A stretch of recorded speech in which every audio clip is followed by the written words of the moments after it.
What's up, bro? Hey, how's it going? What's your name? Where you from? My name is Michael. I'm from East Los Angeles, born and raised. You serving time right now, right? What'd you say? You serving time right now. Yes, I am. I'm serving a 68 to life sentence for attempted murder. This call and your telephone number will be monitored and recorded. How long you been incarcerated? I've been busted for over 24 years since 2001 on this term. You been in the same prison you are right now, or you been in different one? Right now I'm in Ironwood State Prison, but I've been all over. I've been all over the state. I've been in New Folsom, Corcoran Shoe, Pelican Bay Shoe. I was in Kern Valley, Delano Prison. Yeah. But for the past three years, I've been over here in Ironwood. You're running. You running. What you running inside? I've given my life to God. I'm a Christian man now. I was yeah. I used to be involved in prison politics a lot. I was a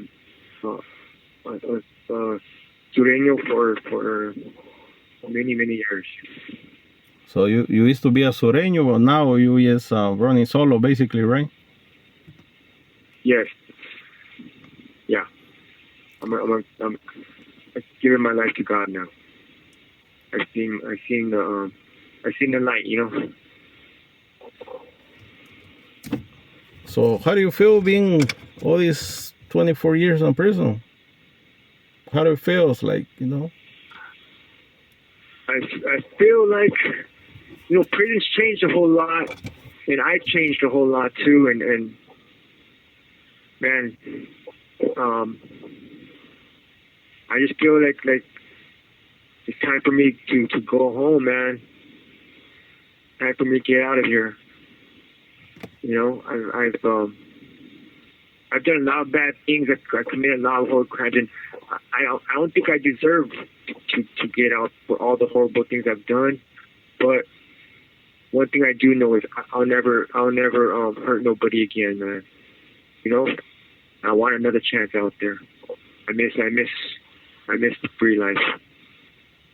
You know, my family's getting older. I see everybody suffering out there. I think I can help them a lot out there. I think I could do a lot of good out there. Help a lot of people. I could be an asset to my community, you know. Before I used to terrorize it, but now I know I could be an asset. When you talk to your parole officer, what it says? The what? When you talk to your parole officer, like what he says, the border, when you go to the border. Because I picked up my third strike in prison in New Folsom, right? So I don't get to go to board for a long time, for like another 10 years. You know, there's people getting out now. The laws are changing, and life isn't life anymore. Like in this prison where I'm at, I'm in a level 2 now, and there's a lot of people getting out. A lot of lifers getting out. A lot of people busted for murder and for even people with life without parole are getting out, man. But for me, it's a lot harder to see the parole board and get any action because I picked up my third strike in here. So I haven't seen nobody yet. Oh, so okay.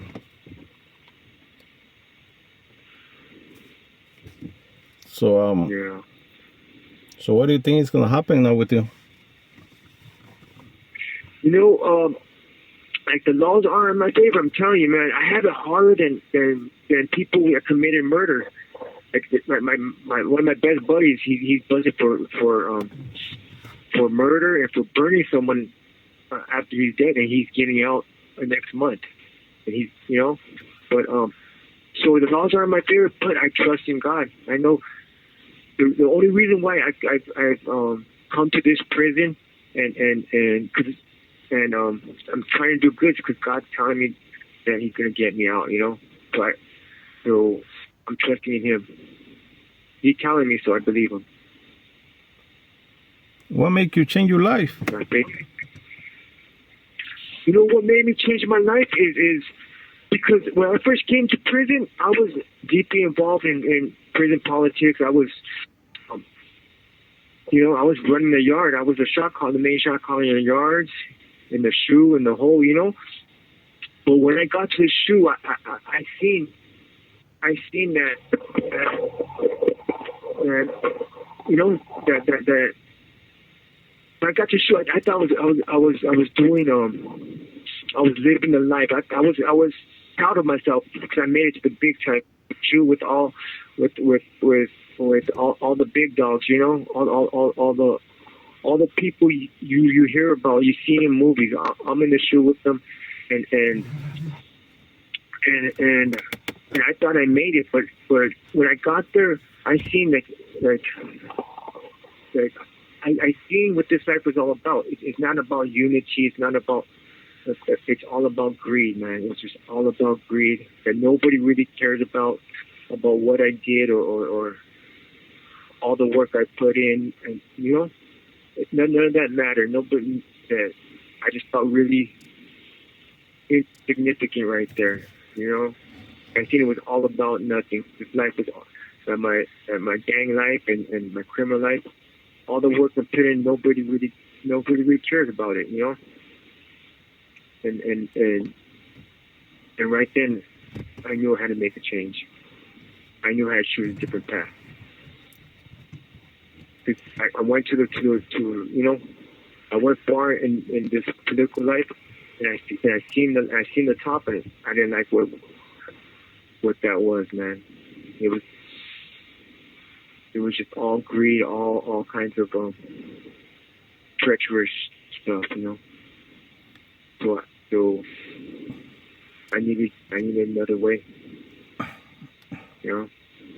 I hit my rock bottom, and God was there to pick me up.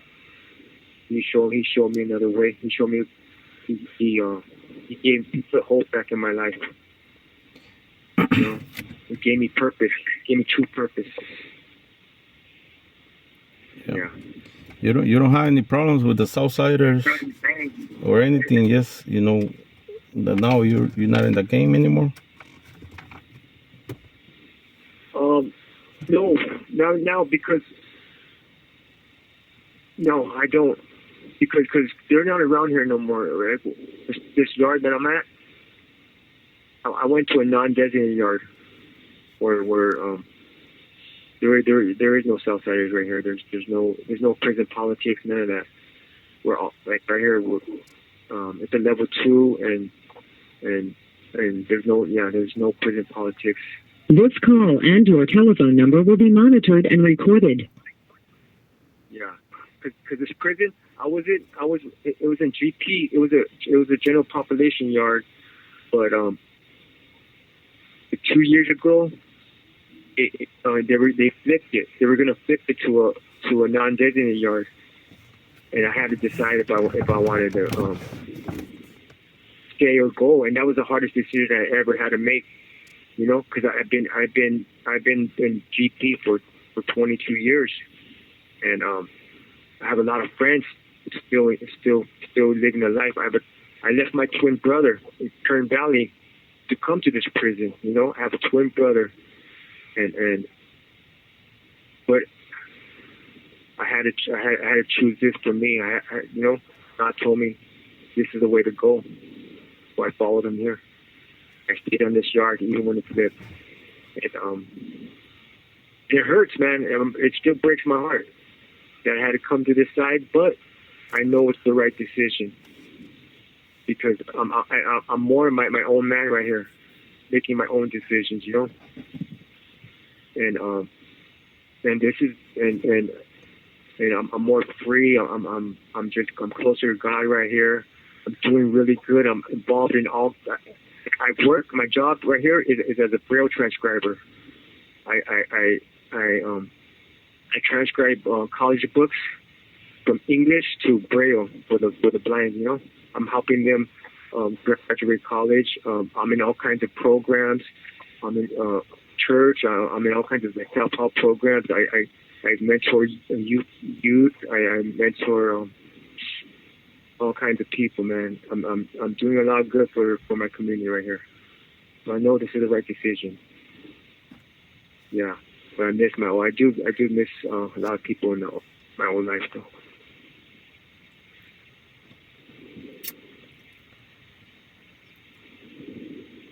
So is anything you want to say to the world? With someone it will hear you, someone it was going through the steps you used to go before? Um, you know what you know what was one of my You have 60 seconds remaining. was join a gang. You know, I joined a gang because I wanted to rebel because I had a really strict father, really mean father, and once I could stand up to him, once I was big enough to stand up to him, I just rebelled and kept rebelling against all authority, you know. But so me joining a gang, it made my family suffer so much. I put them through so much pain, and they're still, you know, my kid followed my footsteps. He joined a gang and he became a drug addict just like me, just like daddy, you know, and I left them without a father and they were in foster homes because of me, you know. My mom passed away while I'm in here, and all kinds of tragedy happened because of my decisions to join a gang. So I just want anyone trying. Yeah. Yeah, I just want to all you kids out there who are thinking about joining the gang that's not like you see on TV. You know, TV and music, they like to portray homies partying up, balling with lots of money, pretty girls, and nice cars. And you know what? There were some fun times out there for me, but they never lasted long. You know, I don't know any gang member who can sincerely say that he enjoyed his life. When I was out there gang banging, I wasn't happy, man. I was an angry person. I had no peace. I was always paranoid, looking over my shoulder. You know, being a gang member restricted me from doing a lot of things. There were certain places I could not go because I knew I would run into my enemies. Every time I went to the market with my mom or took my kids to the park, I knew there was a risk they could be harmed by bullies meant for me. Just remember, when you join a gang, so does your family. They will share in your suffering. Because of my gang ties, my family had to witness and experience many tragedies that they never asked for. You know, my family loves me, but they were ashamed of me. And I don't blame them. Being a gang member is nothing to be proud of. Violence is nothing to be proud of. I didn't know even most of the people I beat up, shot, or stabbed. The only thing I knew about them was that they were from a different gang. You know, there's many reasons to join a gang. Like for me, I didn't have a loving father. My uncles were involved in gangs. I was angry. I was hurting. I was looking for somewhere to fit in. And this goes on and on and on. But joining a gang didn't solve any of my problems. It just made them worse. It's nothing like I thought it was going to be. It's not worth it. If I could go back in time and do it all over again, I would have never become a gang member. But I'm not trying to tell you what to do. I'm just telling you the truth. You know, the choice is yours. You choose to gang, man, just expect that it's not like you see on TV, man. If you choose to gang bang, expect that you're going to have to kill people.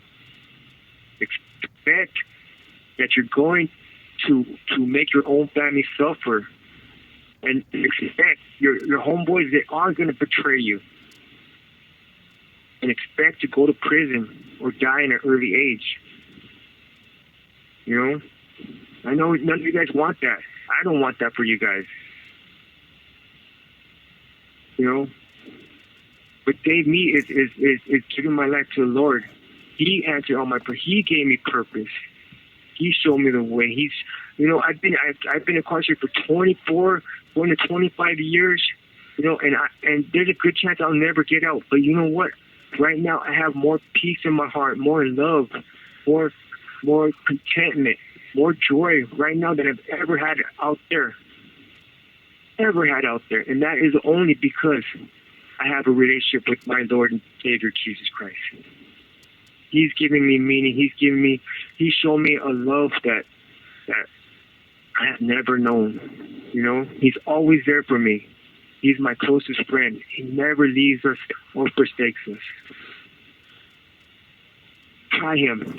You know, get to know Him.